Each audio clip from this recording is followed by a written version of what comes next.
ọ̀dọ́ dẹ̀ ni so èèyàn mélòó ló fẹ́ ṣerú ẹ̀ bó sacrifice fún rẹ̀ pé òun á ṣe pé òun ò ní gbé gbàgbó mọ́ but òun á ṣe olórí adélé kí gbogbo ẹ̀ lè lọ déédéé kó lè lọ létòlétò fáwọn indigenous people ni wá sovereign people ni wá ethnic nationalist ni wá wípé ká kúrò nílẹ̀ Nàìjíríà a dẹ̀ ti kúrò ní November 2022 ní èní tó jẹ́ ọjọ́ 12 oṣù kẹrin 2024 ìyẹn jẹ́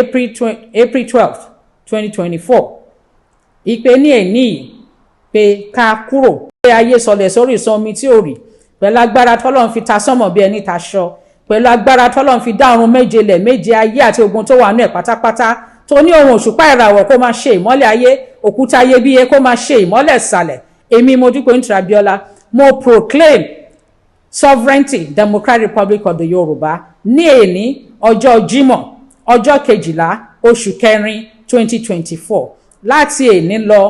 ilẹ̀ Yorùbá ó bẹ̀rẹ̀ ìjọba tiẹ̀ ó bẹ̀rẹ̀ ìlú tiẹ̀ ó become newest nation in the world káàkiri àgbáyé Yorùbá ó dorílẹ̀-èdè tẹnikẹ́ni ò takò tẹnikẹ́ni ò sọ pé kò rí bẹ́ẹ̀ ó rí bẹ́ẹ̀ ni ó ṣe bẹ́ẹ̀ ni ó ti wá sí ìmúṣẹ àṣẹ tọ́lọ́run fi dá ogun tó dá tó ní kó máa bẹ ó sì ń bẹ àṣẹ náà ọmọ Yorùbá ní èní Democratic Republic of the Yorùbá ó bẹ̀rẹ̀ ìjọba adélé ó ní sovereignty ẹ̀ ó bẹ̀rẹ̀ agbára ìjọba ẹ̀ láti èní lọ.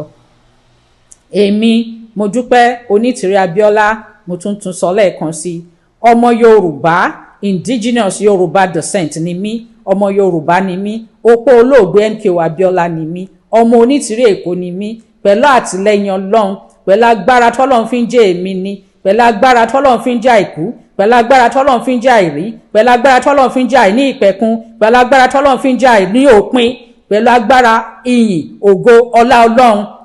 ní èní mo proclaim ilẹ̀ Yorùbá mo issue proclamation notification publication annunciation pronunciation sovereignty Democratic Republic of the Yorùbá láti èní lọ Democratic Republic of the Yorùbá ó di nation ó ní sovereignty ẹ̀ ó bẹ̀rẹ̀ sí ṣe ìjọba ẹ̀ láti èní lọ bẹ́ẹ̀ ló ṣe rí o kò yí padà àwa sọ pé gbogbo orílẹ̀-èdè káàkiri àgbáyé wípé kán mọ̀ wípé Democratic Republic of the Yorùbá is a new nation newest nation in the world number 55 in Africa our indigenous people mo kí wa pé a kú oríire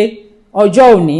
nítorí Ọlọ́run ṣàánú fún wa torí Ọlọ́run àánú ẹ̀ dúró títí nínú ayé wa àárẹ̀ àánú gbà a ṣe declaration níjọ́ Sunday November 20 2022 a ṣe reclamation níjọ́ Sunday December 18 2022 pẹ̀lú àtìlẹ́yìn Ọlọ́run pẹ̀lú àánú Ọlọ́run pẹ̀lú ìjẹ́kan Ọlọ́run a ṣe proclamation ní èní Friday April 12 2024 pẹ̀lú àtìlẹ́yìn Ọlọ́run ó ti wá sí ìmúṣẹ o ìjọba adélé ti bẹ̀rẹ̀ kò sí tó yí padà mọ́ ọmọ Yorùbá ò bójú wẹ̀yìn mọ́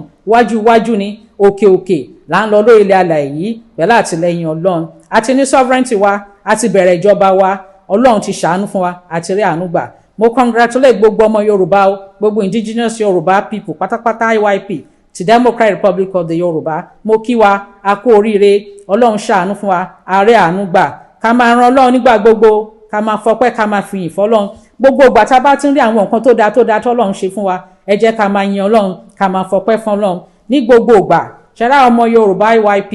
àǹfààní tó pọ̀ gan-an a máa bẹ̀rẹ̀ sí rí ní kíákíá oríṣiríṣi oore nǹkan tó dáa lákọ̀ọ́kọ́ àwọn nǹkan kan wà tó yẹ pé tí àwọn ọmọ IYP tán bá gbé wọ ilẹ̀ Yorùbá duty free ni o gbogbo ẹ̀ la ṣì máa ṣàlàyé gbogbo bá ọmọ Yorùbá ṣe máa rí owó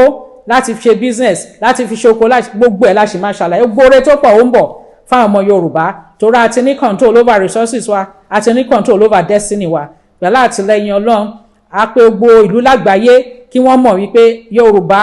ó ti di Democratic Republic of the Yorùbá the newest nation in the world àti dorílẹ̀-èdè o so long live IYP long live DIY Democratic Republic of the Yorùbá kọ́lọ́run kó bless kọ́lọ́run kó ṣàánú orílẹ̀-èdè Yorùbá tiwantiwa God bless Democratic Republic of the Yorùbá God bless indigenous Yoruba people ẹ ṣé mo dúpẹ́ thank you God bless.